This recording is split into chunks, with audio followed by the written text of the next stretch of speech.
राज्यभरातील पतसंस्थांच्या क्षेत्रात महत्त्वाची घडामोड घडत समता पतसंस्थेचे संस्थापक ओमप्रकाश उर्फ काका कोयटे यांनी राज्य पतसंस्था फेडरेशनच्या अध्यक्षपदाचा राजीनामा दिला आहे।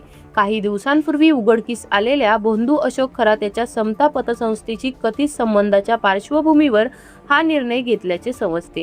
राज्य पतसंस्था फेडरेशन हे सुमारे 15,000 पतसंस्थांचे प्रतिनिधित्व करणारे आणि जवळपास 6,000 सभासद असलेले प्रभावी संघटन मानले जाते। या संघटनेच्या अध्यक्षपदी कोयटे 2015 पासून कार्यरत होते।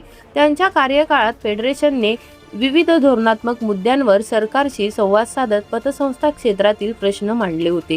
मात्र अलीकडेच अशोक खरात या भोंदू व्यक्तीचे समता पतसंस्थेशी संबंध असल्याचे वृत्त समोर आल्यानंतर वाद निर्माण झाला। या प्रकरणामुळे फेडरेशनची प्रतिमा धोक्यात येऊ नये तसेच संस्थेवरील विश्वास अबाधित राहावा या हेतूने कोयटे यांनी अध्यक्षपदाचा राजीनामा दिल्याची माहिती सूत्रांकडून मिळते। दरम्यान या आरोपांवर स्पष्टीकरण देताना कोयटे यांनी यापूर्वीच मी भोंदू खरातचा भक्त नाही, कोणत्याही भोंदूशी माझा संबंध नाही असे स्पष्ट केले होते। तरीही वाढत्या वादाच्या पार्श्वभूमीवर त्यांनी नैतिक जबाबदारी स्वीकारत पदत्याग केल्याचे मानले जात आहे।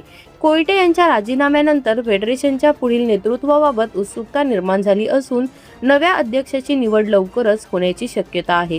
या घडामोडींमुळे पतसंस्था क्षेत्रात काही काळ अनिश्चिततेचे वातावरण निर्माण होण्याची चिन्हे आहेत।